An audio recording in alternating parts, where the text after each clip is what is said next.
बिस्मिल्लाहिर्रहमानिर्रहीम। अस्सलामु अलैकुम अज़ीज़ तलबा। डीसी मशीन के अंदर हमारा जो टॉपिक चल रहा है वो है term used in armature winding. इसकी पहली 3 टर्म हमने पिछले वीडियो लेक्चर में देखी थी। अब मज़ीद जो है इसकी टर्म्स को हम देखते हैं। चौथे नंबर पर जो टर्म्स है वो है कॉइल ग्रुप। कॉइल ग्रुप के अंदर एक या एक से ज़्यादा कॉइल शामिल होते हैं। इसमें हम ये करते हैं कि कुछ कॉइल को मिला के ग्रुप की शक्ल दे देते हैं और उससे हम कॉइल ग्रुप कहते हैं।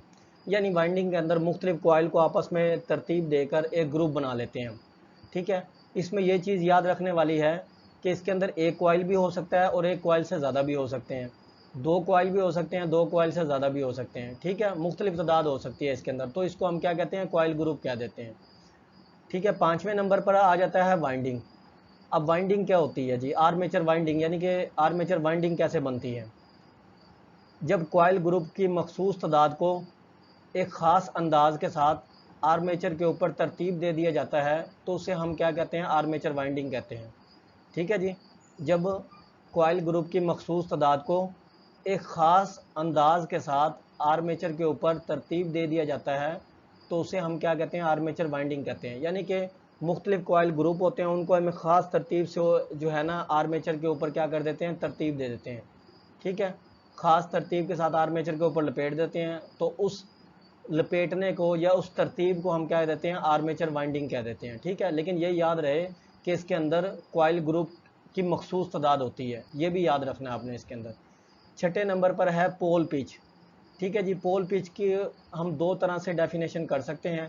एक है आर्मेचर के कंडक्टर के लिहाज से, आर्मेचर कंडक्टर की तादाद के लिहाज से। दूसरा है आर्मेचर की स्लॉट्स की तादाद के लिहाज से।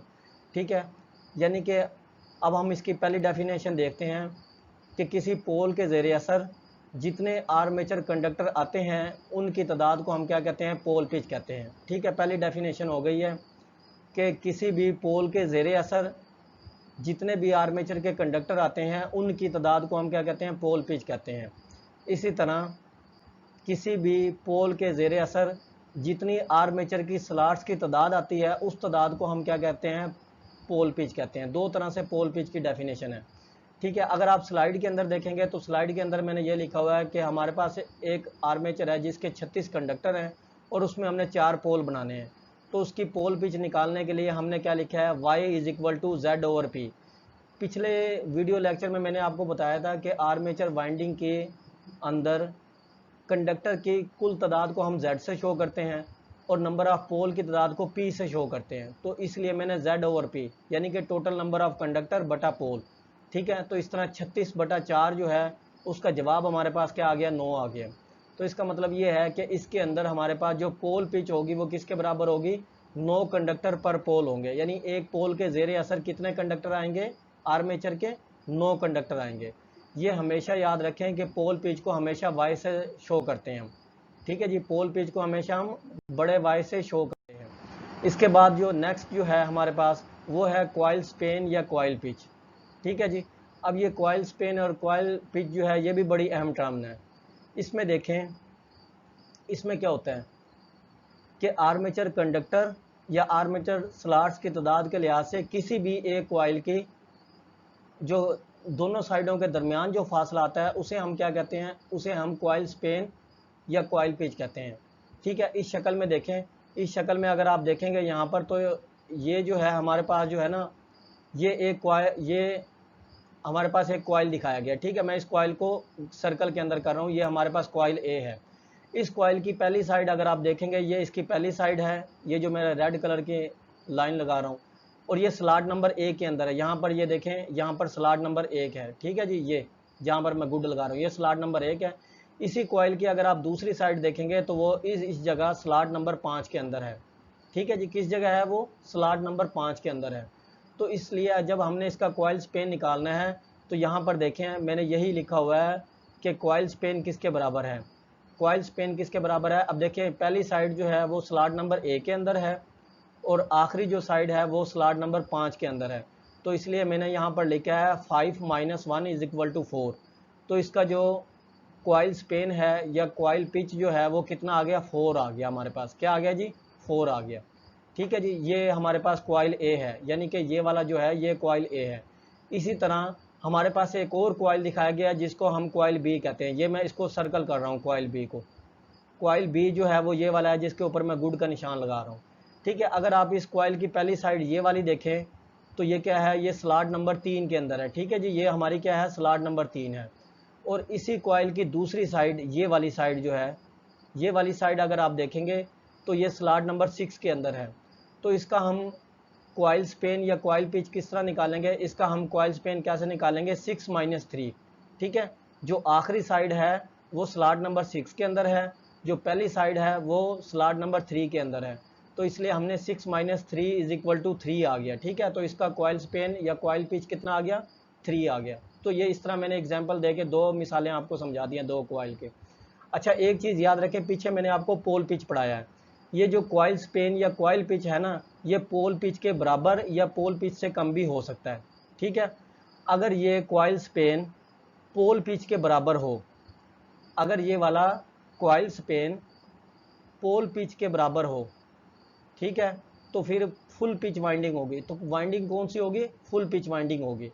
दोबारा मैं रिपीट कर देता हूँ कि अगर कॉइल पिच, ठीक है, दो नाम है एक ही चीज़ के, कॉइल स्पेन भी उसी को कहते हैं, कॉइल पिच भी कहते हैं, लेकिन मैं क्या कहता हूँ, मैं इसको कहता हूँ कॉइल पिच। अगर कॉइल पिच पोल पिच के बराबर होगी तो फुल पिच वाइंडिंग होगी। ठीक है जी, अगर कॉइल पिच पोल पिच से कम होगी तो शॉर्ट पिच वाइंडिंग होगी। ठीक है जी, अगर कॉइल पिच पोल पिच के बराबर होगी तो वो फुल पिच वाइंडिंग होगी। अगर कॉइल पिच पोल पिच से कम होगी तो शॉर्ट पिच वाइंडिंग होगी। इस एग्जांपल में अगर आप देखें ना, यहाँ पर जो कॉइल ए है वो फुल पिच कॉइल है। ठीक है, फुल पिच वाइंडिंग की कॉइल है। और जो कॉइल बी है जिसको मैंने सर्कल में किया हुआ है, तो वो शॉर्ट पिच वाइंडिंग की कॉइल है। ठीक है जी, इसके बाद जो है, इसके बाद हमारे पास आ जाता है बैक पिच और फ्रंट पिच। अब बैक पिच और फ्रंट पिच को हम समझते हैं।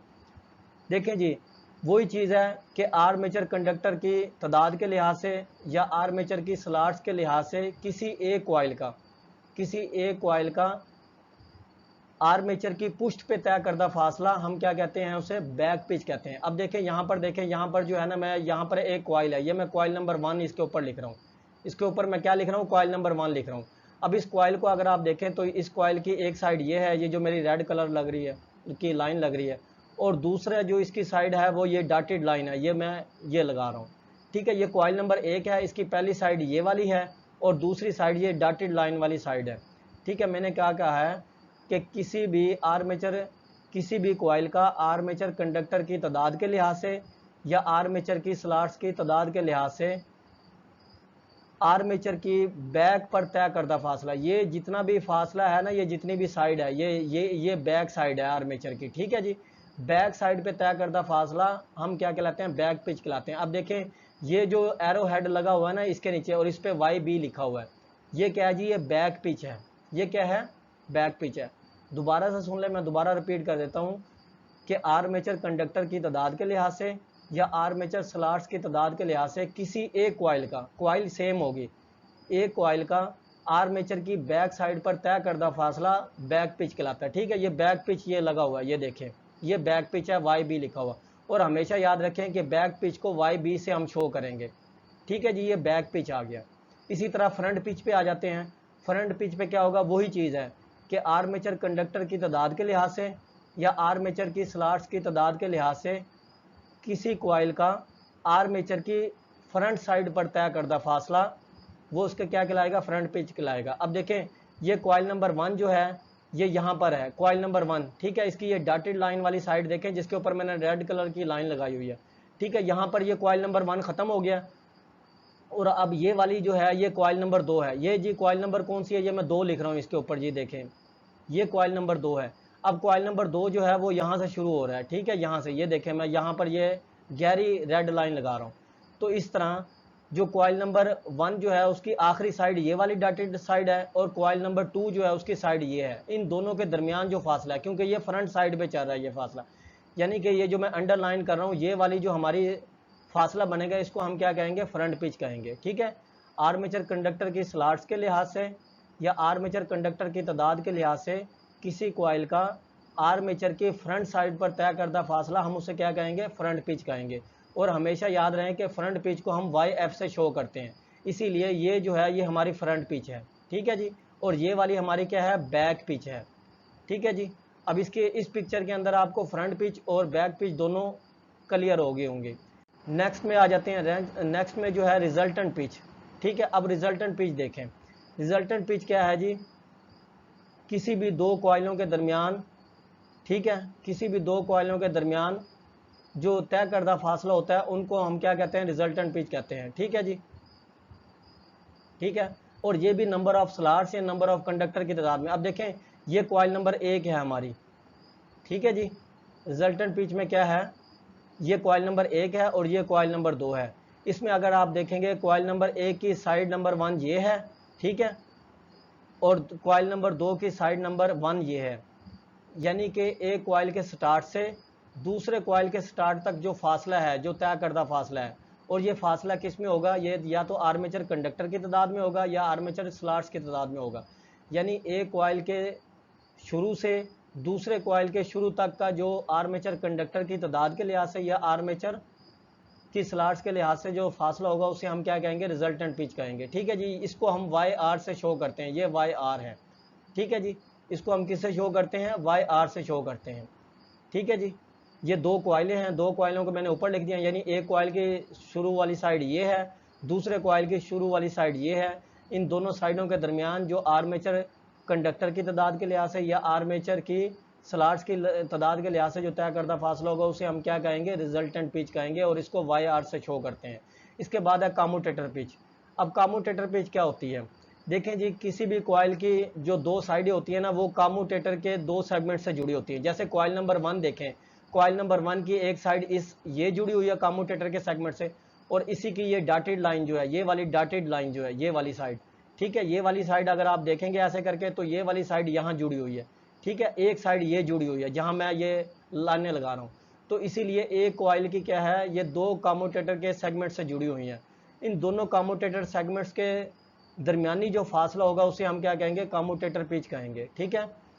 किसी कॉइल की दोनों साइड जिन दो कम्यूटेटर सेगमेंट्स के दरमियान के साथ जुड़ी होती हैं, उनका दरमियानी जो फासला होता है उसको हम क्या कहते हैं, कम्यूटेटर पिच कहते हैं। और यहाँ पर देखें इसे हम वाई सी से शो कर रहे हैं।